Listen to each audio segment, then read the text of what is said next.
kehidupan. Selamat datang di kelas biologi, ilmu yang akan membawa kita menjelajah rahasia alam dan kehidupan. Pada video kali ini, kita akan membahas tentang pewarisan sifat pada makhluk hidup.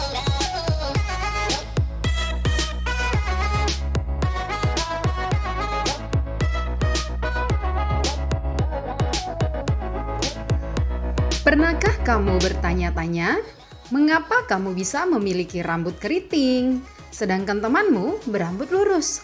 Atau mengapa kamu mirip sekali dengan ayah atau ibumu, tetapi berbeda dengan saudara kandungmu? Apakah kamu tahu kalau ini semua ada hubungannya dengan apa yang diwariskan dari orang tua kita? Penasaran bukan? Baiklah, di video kali ini kita akan mengungkap misteri menarik tentang bagaimana sifat-sifat tersebut bisa diwariskan dari satu generasi ke generasi berikutnya. Untuk memahami mengapa kita bisa mirip dengan orang tua kita harus mulai dari dalam tubuh kita, lebih tepatnya dari setiap sel tubuh. Yuk, kita mulai perjalanan kita ke dalam dunia gen dan pewarisan sifat. Baik. Di dalam sel terdapat nukleus atau inti sel, dan di dalam inti sel terdapat kromosom. Kromosom adalah DNA yang memadat dan memendek sehingga menyerupai huruf X. Dan DNA inilah yang menjadi kode kehidupan. DNA diilustrasikan seperti buku panduan yang memberitahu tubuh kita cara berkembang.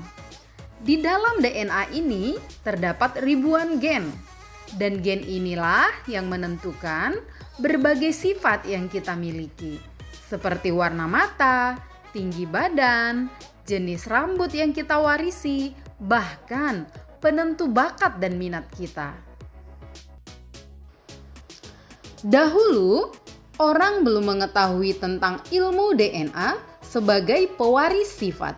Namun, pada tahun 1865, seorang ilmuwan bernama Gregor Johann Mendel telah terlebih dahulu meneliti tentang prinsip-prinsip pewarisan sifat melalui eksperimen pada tanaman kacang kapri. Penelitiannya tersebut dikenal dengan hukum Mendel atau hukum segregasi.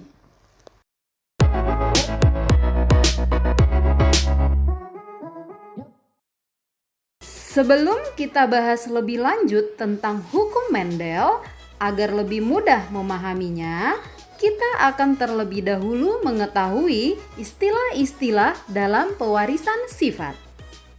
Istilah pertama yang akan kita bahas adalah alel. Alel adalah pasangan dari gen. Setiap orang memiliki 2 alel untuk setiap gen. Satu diwarisi dari ayah dan satu yang lainnya dari ibu.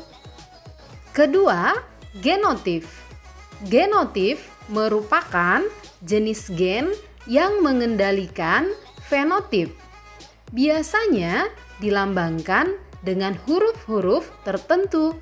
Contoh, untuk genotip biji bulat dominan, maka genotipnya adalah B besar, B besar, atau B besar, B kecil.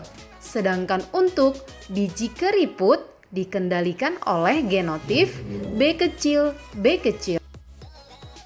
Ketiga, fenotip.